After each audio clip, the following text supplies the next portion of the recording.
नमस्कार। F&O junction में आपका स्वागत है। मैं हूं डिम्पी कालरा। करीब 65 पॉइंट की बढ़त के साथ अभी भी निफ्टी कामकाज करते हुए दिख रहा है और अगर आप देखेंगे तो रिलायंस के पास करीब 2% की बढ़त है। खबर मार्केट में ये आई है कि जियो ने अपने दाम बढ़ा दिए। टैरिफ एवरेज 20% है, वैसे तो 12.5 से 25% है। देखा देखी जो दाम बढ़ाए गए वो भारतीय एयरटेल की तरफ से बढ़ाए गए। भारतीय एयरटेल ने भी करीब 10 से 21% के दाम बढ़ाए। एवरेज उसका करीब 15 से 16% बनता है। कुछ और कंडीशंस भी लगाई गई, जैसे प्रीपेड के भी दाम बढ़ाए गए। कुछ ये कंडीशन लगाई गई कि इतना टिकट साइज़ का रिचार्ज होगा तभी 5G मिलेगा। तो कुछ टर्म्स एंड कंडीशंस के साथ इन दोनों टेलीकॉम कंपनीज ने अपने दाम बढ़ाए। रिलायंस इंडस्ट्रीज़ के अंदर ही जियो का बिजनेस आता है, इसलिए इम्पैक्ट वहीं आएगा। इससे पहले भी शेयर काफ़ी अच्छा चल रहा था। मार्केट में कॉर्पोरेट गवर्नेंस के तौर पर अगर आप देखेंगे तो एक बड़ा फैसले के तौर पर माना जाएगा। भारतीय एयरटेल आज खुला बहुत बढ़िया गैप के साथ काम हुआ, 4% ऊपर भी था, लेकिन धीरे धीरे करके वो तो नीचे आ गया। लेकिन रिलायंस इंडस्ट्रीज़ ने टच से मस नहीं हुआ, बाकायदा वो अभी डेज हाई पे ही कामकाज कर रहा है। आप देख पा रहे हो कि भारतीय एयरटेल के अंदर प्रॉफिट बुकिंग हुई है। सेम वोडाफोन आइडिया के साथ भी हुआ था। वोडाफोन आइडिया भी आज गैप के साथ ही खुला और उसने 19 के लेवल को भी टेस्ट किया। करीब 4% के आसपास की तेज़ी थी। बाद में धीरे धीरे करके उसने अपनी सारी बढ़त को खो दिया और अब 2.5% नीचे है। यानी कि 4% ऊपर वाला वो तो गया ही गया, 2.5% नीचे आने से कुल मिला के ऊपरी स्तरों से करीब 6% नीचे है। बट जो शेयर खड़ा है, जो इंडेक्स को भी रोके हुए है, उस शेयर का नाम है रिलायंस इंडस्ट्रीज़। रिलायंस और HDFC ने कसम सी खा ली है कि हम दोनों नीचे नहीं जाएंगे और बाज़ार को ऊपर ही ऊपर रखेंगे। आप एडवांस डिक्लाइन देख लीजिए, आप FIs की पोजीशनिंग देख लीजिए, आपको जो देखना है मार्केट के अंदर पुट कॉल रेशियो देख लीजिए। सभी ये इंडिकेट कर रहे हैं कि मार्केट के अंदर छोटा मोटा करेक्शन या प्रॉफिट बुकिंग का दौर आना चाहिए। लेकिन रिलायंस इंडस्ट्रीज़ को और HDFC बैंक को देख के ऐसा लगता नहीं है कि ये दोनों बाज़ार को नीचे जाने देंगे। टिपिकली इंडेक्स मैनेजमेंट हो रहा है। इसके अलावा आप देख रहे होंगे आज भी अगर आप NSE और BSE की वो रेशियो दिखाएं जिसमें शेयर्स हम लिखते हैं, डेरिवेटिव्स के शेयर्स दिखाते हैं, तो उसमें भी देखेंगे बिल्कुल कांटे की टक्कर से चल रही है। ऐसा नहीं कि बहुत बड़ा हिस्सा बाज़ार की तेज़ी का है। आप देखेंगे 50 वर्सेस 120 शेयर हैं। NSE के और BSE के शेयर्स भी संख्या में बढ़े हुए हैं और ये लगातार बढ़े हुए हैं, यानी कि कई दिन से चल रहे हैं। बट 82% F&O के अंदर लॉन्ग पोजीशंस FIs की भी हो चुकी है। इसको नज़रअंदाज नहीं कर सकते आप। बाज़ार बहुत तेज़ी से बहुत कम समय में चला है। आपने 10% का राइज बैंक निफ्टी में इसी मंथ देखा है, इसी जून सीरीज़ जो कल परसों में ख़त्म हुई है। कैलेंडर ईयर के हिसाब से अभी जून एथिकली ख़त्म नहीं हुआ। आज 28 तारीख है। आपने 4 तारीख से जो तेज़ी बनाना शुरू किया, इनफैक्ट 5 तारीख से, 5 से लेके आज 28 तारीख होगी। सिंगल डे भी मार्केट का ऐसा नहीं था जिस दिन बाज़ार के पास कुछ बहुत खोने को हो और उसके पास पाने को ना हो। हज़ार पॉइंट की तेज़ी हमने देखी है बैंक निफ्टी के अंदर एक एक दिन के अंदर बिना किसी ट्रिगर्स के। FIs का जब पैसा आता है मार्केट में, कुछ बढ़त आपकी ऐसी होती है। ये निफ्टी का टोटल रिटर्न अभी आप 7% देख पा रहे हैं और ये बैंक निफ्टी का दिस मंथ रिटर्न है। ये जो आप डिप देख पा रहे हैं ना 46-47 हज़ार तक का, ये वही 4 तारीख का डिप है। उसके बाद से बाज़ार ने आप देख लीजिए एक बार भी मौका नहीं दिया। खैर, इन सब पे हम चर्चा करते रहेंगे और आप सब कुछ आपके सामने रखेंगे ही। लेकिन अभी क्या करना चाहिए, ये बड़ा एक इम्पॉर्टेंट क्वेश्चन है। क्या अभी प्रॉफिट बुकिंग करनी भी चाहिए कि नहीं करनी चाहिए? अभी नहीं तो मार्केट के ट्रेंड के साथ ही फ्लोट करना चाहिए? ये सब के सवालों के जवाब देने के लिए हमारे साथ चंदन तापड़िया जुड़ रहे हैं। उनका करते हैं स्वागत। चंदन सर, बहुत बहुत शुक्रिया, थैंक यू वेरी मच समय देने के लिए। सर, आपको बधाई भी देनी है। आपने जब इस साल का टारगेट बनाया था ना निफ्टी का, आपने मेरे को लास्ट शो में बताया था, वो आपने 24,000 का बनाया था। आपने कहा था इस साल का हमारा जो टारगेट है निफ्टी का वो 24,000 का है। सर, जिस समय हम लास्ट वीक बात कर रहे थे आपसे, तो उस समय हम 23,000 समथिंग पे बातचीत कर रहे थे। तो आज कल हमने जब 24,000 का लेवल देखा मैंने, तो मैं आपको बहुत अच्छे से याद कर रहा था और मैंने टीवी पे बोला भी कि चंदन सर का जो टारगेट था 24,000 का वो अचीव हो गया। सर, इसकी बहुत बधाई आपको।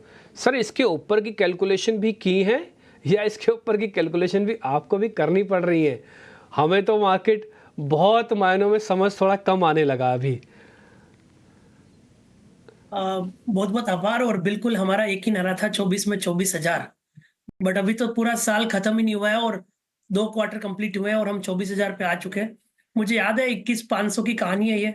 21,500 के आसपास हम बोल रहे थे कि बाजार में 24,000 तक के लेवल बनेगा और मालूम ही नहीं चला 2500 पॉइंट का रनअप पिछले 6 महीने में देखने को मिला।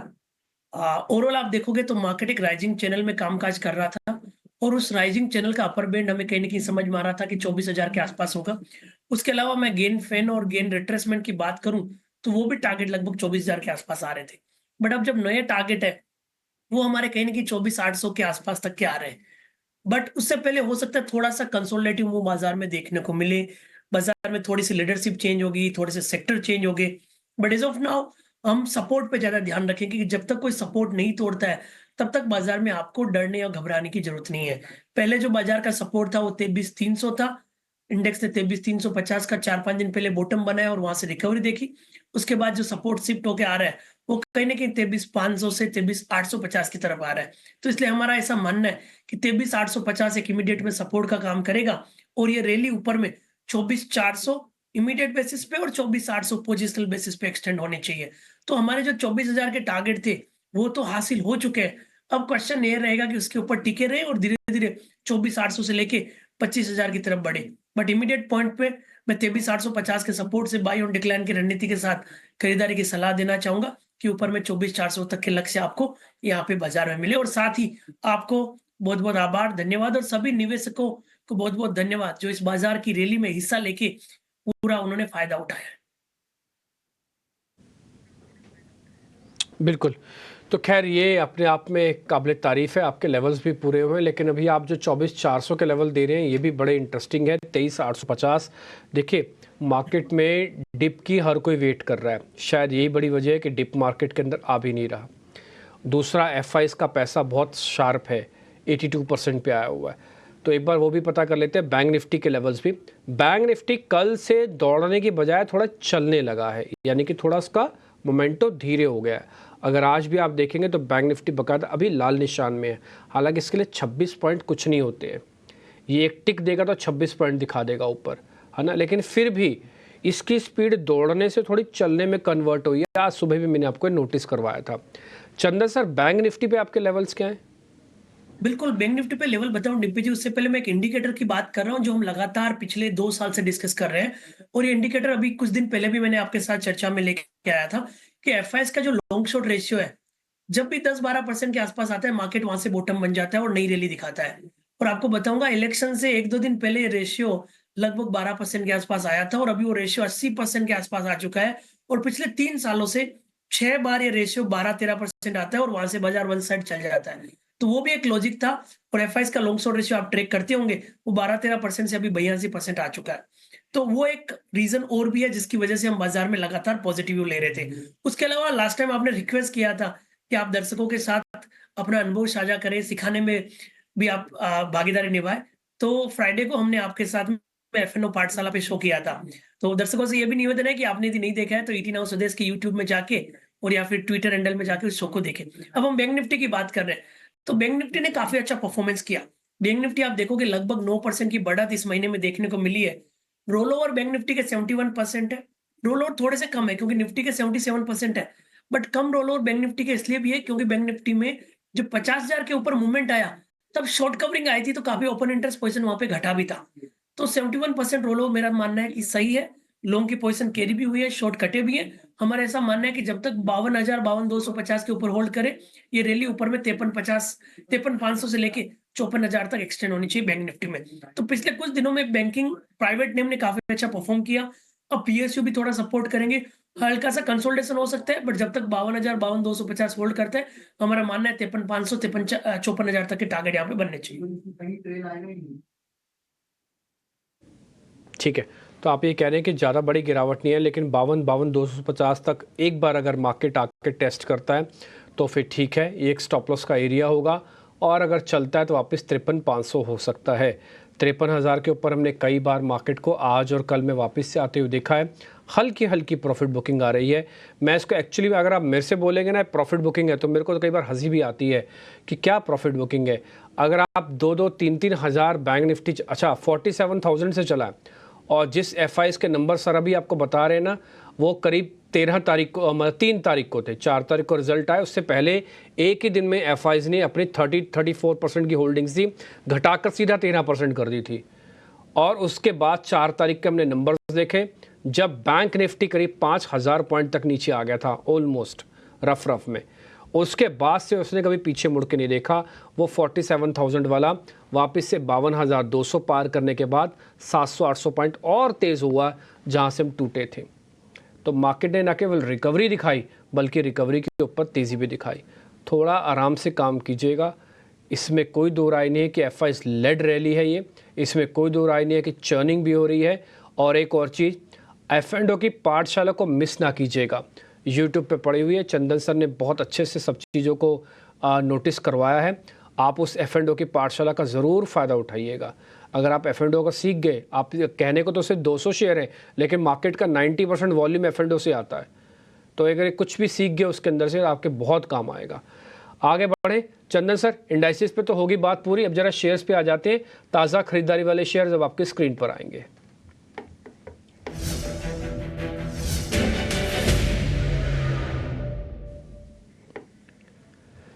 सर एक तो कमोडिटी का एक्सचेंज वाली कंपनी MCX और दूसरा है जायडस लाइफ साइंसेस। इन दोनों शेयर्स को चेक कर लो सर, MCX और जायडस लाइफ साइंसेस। सबसे पहले हम MCX की बात कर लेते हैं। MCX में एक पॉजिटिव प्राइस पैटर्न बना है।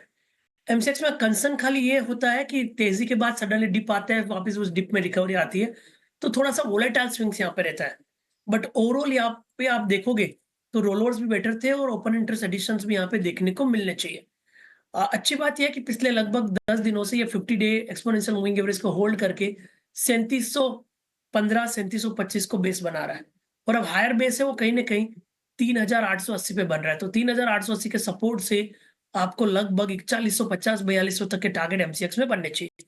अब जायडस लाइफ की हम बात करें तो जायडस लाइफ आज चला है बट कंपैरेटिवली रेंज बाउंड है।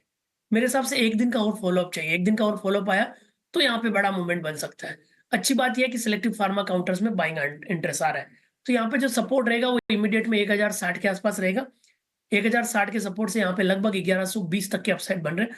तो दोनों ही काउंटर अच्छे लग रहे हैं, मेजर सपोर्ट से टर्न हो रहे हैं और ओवरऑल यहाँ पे खरीदारी के मौके ढूंढने चाहिए।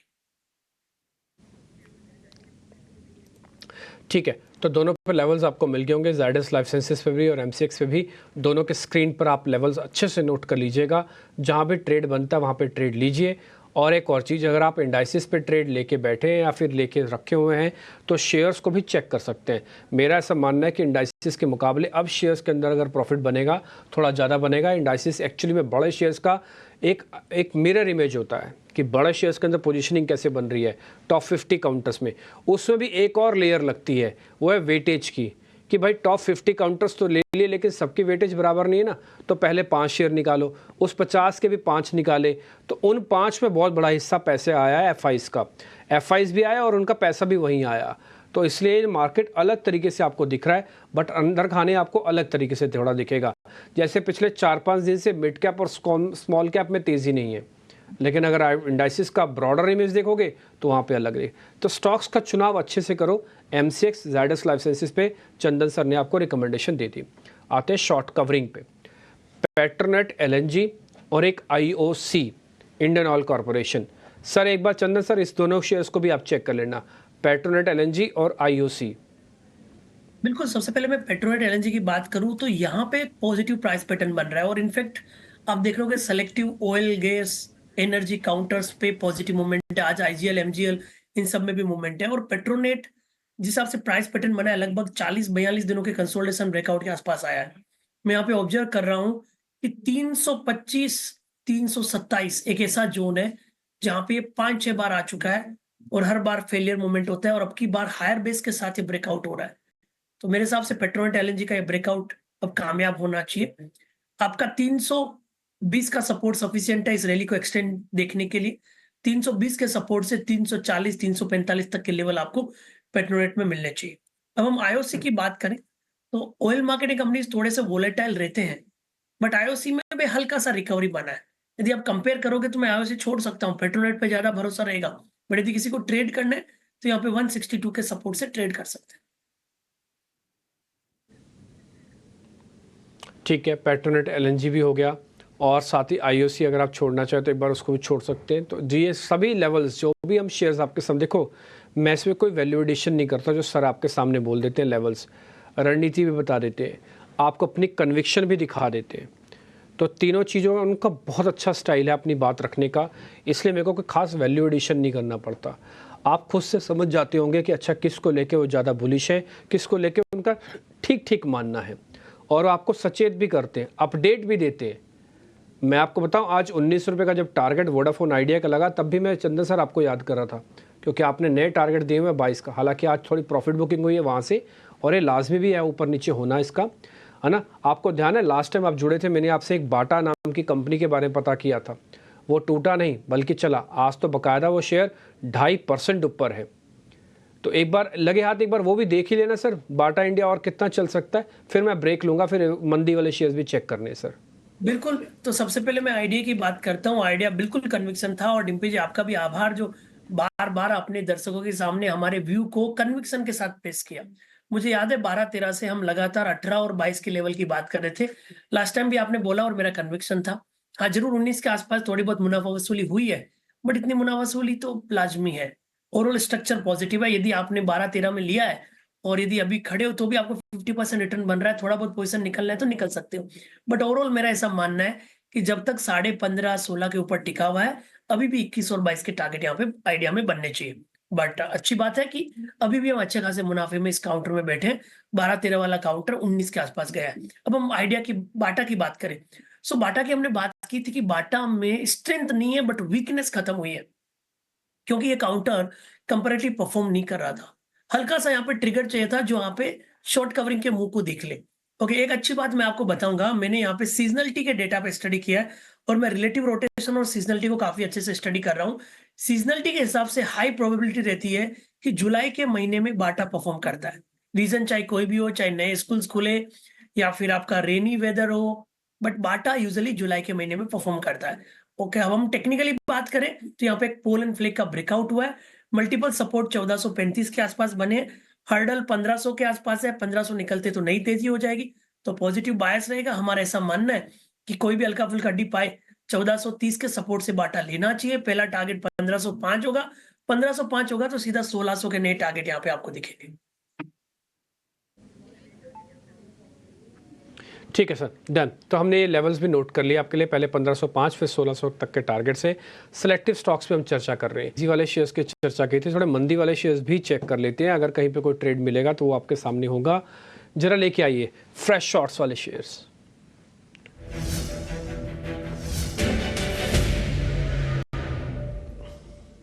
तो दो शेयर हमने निकाले हैं, फर्स्ट तो कमिंस इंडिया है, दूसरा है वोल्टास। मेरे को ध्यान है चंदन सर, कुछ दिन पहले आप हमारे ओपनिंग शो में जुड़े थे, आपने हमको कमिंस इंडिया के बारे में बोला था।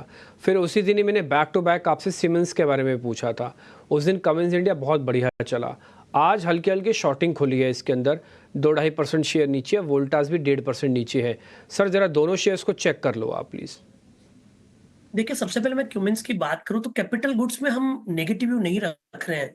आप एबीबी देखोगे, आप सीमेंस की बात करोगे या क्यूमेंस की बात करोगे, सारे स्टॉक 1% 2% नीचे है, बट वीकली चार्ट सेटअप अभी भी स्ट्रॉन्ग है। यदि मैं डेली चार्ट देखूं तो 2% नीचे है, वीकली में 3% ऊपर है, और लगातार हम high top high bottom formation बना रहे हैं, और stock almost highest weekly closing के लिए तैयार हो रहा है। तो ये जो 1% का डिक्लाइन हुआ है, मैं उसको नहीं कंसिडर करूंगा वीकनेस के लिए। इनफैक्ट मेरा मानना है कि कोई भी डिक्लाइन 38, 80, 3900 तक आता है तो एक वापस नया अपॉर्चुनिटी दिखाएगा। तो आपको यदि इसमें 70-80 रुपए के लिए डाउन टिक प्ले करना है तो कर सकते हैं, बट अदरवाइज यहाँ पे नेगेटिव व्यू नहीं रहेगा। अब हम वोल्टास की बात कर रहे हैं, तो वोल्टास में जरूर थोड़ा सा मुनाफा वसूली हो सकती है। उसका रीजन ये है कि 4 दिन से रेंज में चला गया और मल्टीपल सपोर्ट इसका 1470 है। तो 1470 तोड़ता है तो एक बार वोल्टास में 1400 तक का डाउन साइड बन सकता है। तो उस लिहाज से आपको वोल्टास में डाउन साइड के लिए आप प्ले कर सकते हो। सेकंड थॉट ये भी है कि मार्केट इतना चला है तो कहीं ना कहीं थोड़ा सा रेंज बाउंड हो जाएगा, और रेंज बाउंड होगा तो सेलेक्टिव स्टॉक स्पेसिफिक रोटेशंस होगा। तो वो एक रीजन हो सकता है जिसकी वजह से वोल्टास में आपको थोड़ा सा मूवमेंट डाउन साइड में मिल जाए। ओके ठीक है, डन। सर एक काम और कीजिए जरा चंदन सर, अपने आप जरा ट्रेडिंग कॉल्स हमको बता दीजिए, उसके बाद फिर हम अनवाइंडिंग के शेयर्स का भी पता कर लेंगे। बिल्कुल, तो ट्रेडिंग कॉल्स की बात करें तो पहला ट्रेड हमारा रहेगा गेल, गैस अथॉरिटी ऑफ इंडिया। गेल का मेजर ट्रेंड पॉजिटिव है, 3 दिन से हायर लोज बन रहे हैं, सपोर्ट रहेगा आपका 216, अपसाइड में टारगेट रहेंगे 234 के। दूसरा हमने सेलेक्ट किया ट्रेंड, और ध्यान रखिए, देखिए इस बाजार में वापस स्टॉक रोटेशन होते रहेंगे, बट आपको उन्हीं काउंटर्स में जाना है जहां पे सेटअप पॉजिटिव हो, जहां पे बाय ऑन डिक्लाइंस वापस बनने के चांसेस रहे। तो ट्रेंड पे खरीदारी की सलाह रखेंगे। 5330 का सपोर्ट रहेगा, ऊपर में 5600-5700 तक के टारगेट रहेंगे। तो गेल और ट्रेंड दो काउंटर है, और ये काउंटर ऐसे सेलेक्ट किया जहां पे हाई बीटा भी नहीं हो, बाजार का यदि स्विंग्स और वोलेटाइल मूव आए तो भी वहां पे कोई इफेक्ट नहीं हो, और नेट टू नेट यहाँ पे आउट परफॉर्मेंस देखने को मिले। तो इन दो काउंटर पे आप ध्यान रख सकते हैं। ओके, ठीक है। ट्रेंड मेरे को आपका काफ़ी इंटरेस्टिंग शेयर लग रहा है, और इस 5700 तक के बड़े टारगेट आपके पास हैं। आप देखो स्टॉप लॉस और टारगेट के अंदर कितना बड़ा मूवमेंट है। ये 5330 है, तो जाने के लिए सिर्फ 100 रुपये एथिकली अगर मैं कैलकुलेट करूँ तो आने के लिए कम से कम यहाँ से 250 रुपये बन सकते हैं। तो रेशो काफ़ी अच्छी है ट्रेंड की। ये शेयर्स पे आपको ज़रूर ध्यान रखना चाहिए। सर लास्ट में मैं ज़रा अनवाइंडिंग के 2 शेयर्स आपसे पता कर लेता हूँ। एक तो मनापुरम चेक कर लो, और दूसरा ACC। कोई ट्रेड बनता तो बताइए सर, मनापुरम और ACC में। बिल्कुल, पहला मनापुरम की बात कर लेते हैं। तो मेजर ट्रेंड पॉजिटिव, बट आज थोड़ा सा कंसोलिडेट हुआ है। तो यहाँ पे देखो, व्यू तो अभी तक चेंज हुआ नहीं है कंपैरेटिवली। जरूर आज ऊपर के लेवल से डिक्लाइन है, बट मेरा ऐसा मानना है कि मेजर ट्रेंड इंटेक्ट रहेगा, क्योंकि वीकली चार्ट में ब्रेकआउट हुआ है, और 2 दिन पहले यानी कल के दिन काफी बड़े वॉल्यूम्स के साथ सर्ज था। तो यहाँ पे या तो वेट करें नीचे में 202 आए तो लेने का, और या फिर 5-6 रुपए के लिए डिक्लाइन के लिए बेचना है तो बेच सकते हैं। अब मैं बात करता हूँ ACC। तो ACC में लिक्विडेशन हो रहा है, बट पोजीशन चेंज नहीं हो रहा है, और आप देखोगे कि पिछले 2-3 दिनों में बड़ा काउंटर, बड़े सीमेंट स्टॉक्स में मूवमेंट हुआ है।